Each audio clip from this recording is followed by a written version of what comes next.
بسم اللہ الرحمن الرحیم۔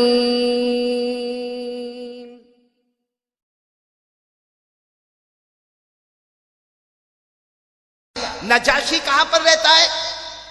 نجاشی کہاں رہ رہے ہیں؟ حبشہ میں، جس کو آج انگریزی میں ایتھوپیا کہتے ہیں۔ ایتھوپیا حبشہ میں نجاشی بادشاہ ہے۔ انہوں نے 70 ٹیلنٹڈ آدمی کو جمع کیا، جو بہت ہی لمبے چوڑے عقل والے، خوبصورت اور بہت ہی دماغ والے ٹیلنٹڈ 70 آدمی کو جمع کیا، اور کہا کہ مجھے پتا چلا ہے کہ محمد الرسول اللہ، بولو صلی اللہ علیہ وسلم، مدینہ پہنچے ہیں۔ نجاشی بادشاہ نے کہا تم حبشہ میں بہت ٹیلنٹڈ ہو، تم 70 ہو، تم سب کے سب مدینہ جاؤ۔ میرے دوستو، جب ہمارے آقا صلی اللہ علیہ وسلم مدینہ آئے، سننا، ہمارے آقا صلی اللہ علیہ وسلم بولو کہاں پر آئے؟ مدینہ۔ ہجرت کر کے کہاں سے چلے تھے؟ مکہ سے۔ مکہ سے، اور کہاں آئے؟ مدینہ آئے۔ آپ کو معلوم ہے اس وقت حبشہ میں ایک بادشاہ جس کا نام نجاشی، بولو کیا نام؟ نجاشی۔ نجاشی بادشاہ۔ اس کو پتا چلا کہ محمد الرسول اللہ صلی اللہ علیہ وسلم ہجرت کر کے مکہ سے، پورا مجمع بولے گا کہاں پہنچ گئے؟ مدینہ۔ تو نجاشی نے اپنے یہاں کے بڑے بڑے، جو بہت عقل والے، ذہن والے 70 آدمیوں کو جمع کیا۔ نجاشی کہاں پر رہتا ہے؟ نجاشی کہاں رہ رہے ہیں؟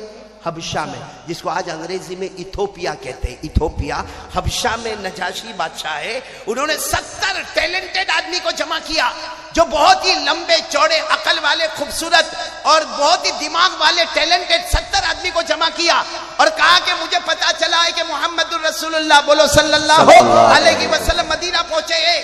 نجاشی بادشاہ نے کہا تم حبشہ میں بہت ٹیلنٹڈ ہو، تم 70 ہو، تم سب کے سب مدینہ جاؤ، اور جا کر مجھے آ کے بتاؤ کہ محمد کیا سنا رہے ہیں، محمد کیا بتا رہے ہیں، بولو صلی اللہ علیہ وسلم۔ کتنے آدمی گئے؟ 70۔ نہیں، آپ لوگ بولو نا کتنے گئے؟ 70 آدمی گئے۔ جب ہمارے آقا صلی اللہ علیہ وسلم کے پاس آئے، اب ہمارے آقا صلی اللہ علیہ وسلم تو کوئی زبردستی کا معاملہ تو نہیں تھا۔ ہمارے آقا صلی اللہ علیہ وسلم نے مہمان، اور مہمان اپنا ہو، کلمہ والا ہو یا کلمہ والا نہ ہو، مسلمان کا اخلاق، مسلمان کی انسانیت، مسلمان کی رحمت یہ ہے کہ ہر ایک کے ساتھ اچھا سلوک کرے۔ ہمارے آقا صلی اللہ علیہ وسلم نے وہ 70 کو اپنا مہمان بنائے، 70 کو کھانا کھلائے، 70 کو اپنے ساتھ رکھے، اپنے ساتھ اٹھائے بٹھائے، کھلائے پلائے۔ سبحان اللہ۔ بہت دیر کے بعد، 24 گھنٹے گزرنے کے بعد، ہمارے آقا صلی اللہ علیہ وسلم نے پوچھا کہ کس کام سے آئے ہو؟ تو کہا کوئی کام سے نہیں آئے، بس یہ سننے آئے کہ آپ کیا کہتے ہو۔ ہم نے سنا ہے کہ آپ بہت اچھی عربی بولتے ہو، آپ بہت اچھی بولو عربی بول۔ ہمارے نبی روئے، رو کر کہا نہیں، میں تو امی ہوں، مجھے لکھنا بھی نہیں آتا، پڑھنا بھی نہیں آتا، میں اچھی عربی نہیں بولتا۔ ہاں اتنا ہے کہ اللہ نے مجھے قرآن دیا ہے، زبان میری ہوتی ہے، کلام اس کا ہوتا ہے۔ سبحان اللہ، سبحان بولو بولو سبحان اللہ، بولو ارے ایک بار بول دو نا، نعرہ تکبیر۔ اللہ اکبر۔ کیا فرمایا، کیا فرمایا؟ ہمارے آقا صلی اللہ علیہ وسلم کی آنکھوں میں آنسو آ گئے۔ فرمایا مجھے لکھنا بھی نہ آتا، مجھے لکھنا بھی نہیں آتا، مجھے پڑھنا بھی نہیں آتا۔ اور یہ خود قرآن میں لکھا ہے کہ ہمارے نبی کو لکھنا نہیں آتا، پڑھنا نہیں آتا۔ اللہ نے فرمایا وَمَا كُنْتَ تَتْلُو مِن قَبْلِهِ مِن كِتَابٍ وَلَا تَخُطُّهُ بِيَمِينِكَ إِذًا لَّارْتَابَ الْمُبْطِلُونَ۔ ہمارے نبی صلی اللہ علیہ وسلم نے وہ 70 آنے والے کو کہا مجھے لکھنا بھی نہیں آتا، مجھے پڑھنا بھی نہیں آتا، آپ کہتے ہو میں اچھی عربی بولوں گا، میں کیسے عربی بولوں گا؟ ہاں اتنا ضرور ہے کہ میرا اللہ قرآن دیتا ہے، زبان میری ہوتی ہے، کلام اس کا ہوتا ہے۔ نعرہ تکبیر۔ سچ بتاؤ، قرآن ہمارے نبی کی زبان ہوتی تھی، کلام کس کا ہوتا تھا؟ اللہ۔ اور یہ بھی اللہ نے فرمایا، میں نہیں کہتا، یہ بھی اللہ نے فرمایا۔ پڑھو میرے ساتھ میں، وَالنَّجْمِ إِذَا غَوَىٰ، پڑھو نا جن کو یاد ہو، مَا ضَلَّ صَاحِبُكُمْ وَمَا غَوَىٰ وَمَا يَنطِقُ عَنِ الْهَوَىٰ إِنْ هُوَ إِلَّا وَحْيٌ يُوحَىٰ۔ اللہ فرماتے میرا میرا محبوب یہ قرآن اٹھا لے، پڑھتا جا، بولتا جا، فرماتا جا، زبان تیری ہوگی، کلام اللہ کا ہوگا۔ سبحان اللہ، سبحان اللہ۔ کتنے لوگ آئے؟ سب میرے ساتھ میں پھر بولیں گے، کتنے لوگ آئے؟ 70۔ کہا ہمارے نبی کو ٹھیک ہے آپ اللہ کا کلام سنائیں، آپ کو عربی نہیں آتی کوئی بات نہیں، آپ اللہ کا کلام سنائیں۔ اے میرے دوست، آپ بھی میرے ساتھ میں پڑھو گے نا، کیونکہ آپ کو بھی یاد ہوگا، بولو پڑھو گے نا انشاءاللہ۔ انشاءاللہ۔ ہمارے نبی نے پڑھنا شروع کیا، بولو اعوذ باللہ من الشیطان الرجیم، بسم اللہ الرحمن الرحیم۔ کیا پڑھا ہمارے نبی نے؟ یاسین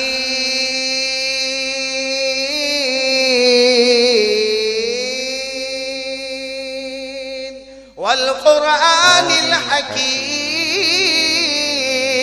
إنك لمن المرسلين على صراط مستقيم تنزيل العزيز الرحيم لتنذر قوما ما أنذر آباؤهم فهم غافلون۔ ہمارے نبی سورہ یاسین پڑھتے گئے اور یہ 70 کے 70 جو حبشہ سے آ رہے اتنا رو رہے، اتنا رو رہے، اتنا رو رہے کہ ان کے رونے کا ذکر بھی اللہ قرآن میں کرتا ہے۔ سبحان اللہ۔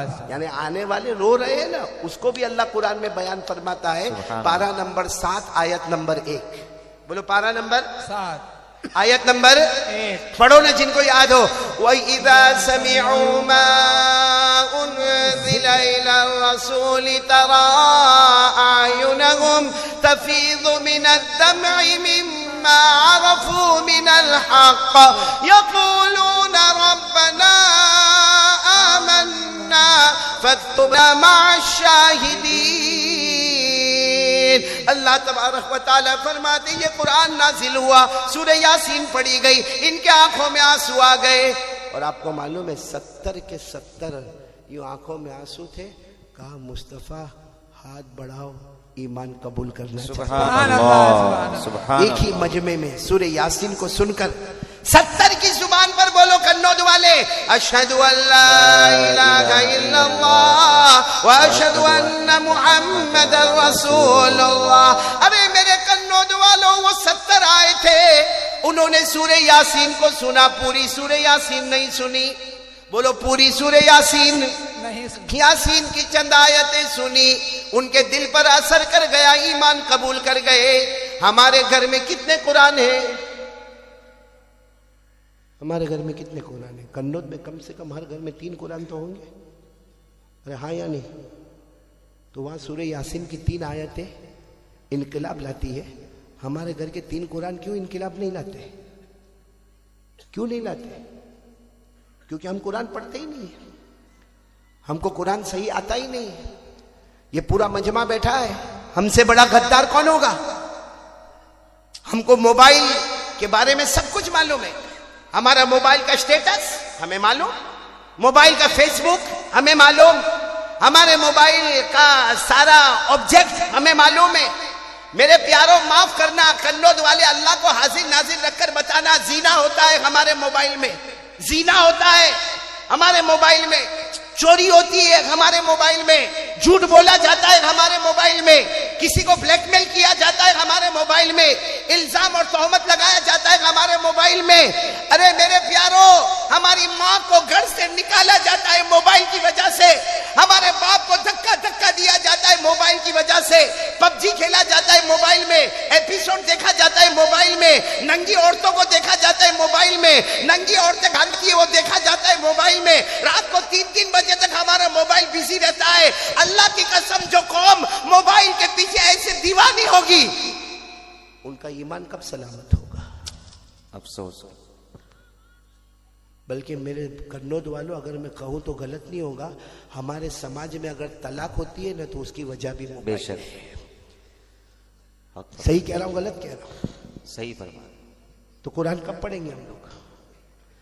پورا کنود اگر میرے کو اللہ کو حاضر ناظر رکھ کر ایک مسئلہ بتا دے نا، میں کہہ دوں کہ سب کامیاب ہو گئے، کہ جتنا ٹائم ہم موبائل استعمال کرتے ہیں اس کا آدھا ٹائم قرآن استعمال کریں۔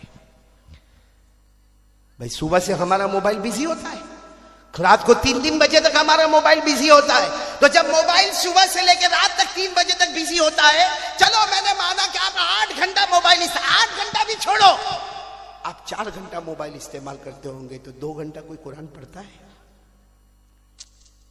مطلب قرآن موبائل کا آدھا بھی نہیں ہے، اللہ کا کلام آدھا بھی نہیں ہے. تو جو اللہ کے کلام کے ساتھ ایسا بے رخی کا معاملہ کرے گا تو ہماری روزی کہاں سے ملے گی؟ آج جس کو اللہ اللہ اللہ اللہ اللہ اللہ اللہ